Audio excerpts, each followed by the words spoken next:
జగిత్యాల జిల్లా ధర్మపురి శ్రీ లక్ష్మీ నరసింహస్వామి క్షేత్రాన్ని పొగమంచు కమ్మేసింది. దట్టమైన పొగమంచుతో స్థానికులు ఇక్కట్ల పాలయ్యారు. గోదావరి నది తీరంలో ఉన్న ధర్మపురి క్షేత్రాన్ని పొగమంచు కమ్మేయడం మరో ఊటీ అరకు లోయను తలపించింది. పొగమంచుతో తెల్లవారుజామున పారిశుద్ధ్య కార్మికులు, మార్నింగ్ వాకర్ ఇంటింటికి తిరిగి పాలు పోసేవారు ఇబ్బంది ఎదుర్కొన్నారు.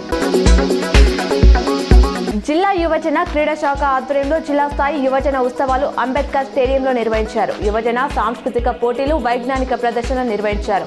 ఈ కార్యక్రమానికి జిల్లా కలెక్టర్ పమెల సత్పతి హాజరై స్వామి వివేకానంద చిత్రపటానికి పూలమాల వేసి జ్యోతి ప్రజ్వలన చేసి కార్యక్రమాన్ని ప్రారంభించారు. రాజన్న ఆలయ దక్షిణ వైపు ఉన్న ప్రధాన రహదారిని 25 అడుగుల మేర ఆలయ విస్తరణకు అధికారులు ప్రతిపాదనలు సిద్ధం చేశారు. ఆలయ విస్తరణ పనిలో భాగంగా భారీ వాహనంతో పనులు ప్రారంభించేందుకు చర్యలు చేపట్టగా స్థానికులు అడ్డుకున్నారు. రహదారిపైకి విస్తరణ పనులు రావడంతో రోడ్డు చిన్నగా మారి తమ నివాసాలు కోల్పోతామని, రహదారి ఎన్ని అడుగులు ఉండాలో ముందుగా నిర్ణయించాలని డిమాండ్ చేశారు. శ్రీ అయ్యప్ప స్వామి గణపతి సుబ్రహ్మణ్య నాగేంద్ర పార్వతీదేవి నవగ్రహ విగ్రహ ప్రతిష్ఠ కార్యక్రమంలో భాగంగా శాస్త్రోక్తంగా పూజలు నిర్వహించి ఆయా విగ్రహాలతో మహాత్మానగర్ గ్రామంలో భారీ ఊరేగింపు నిర్వహించారు.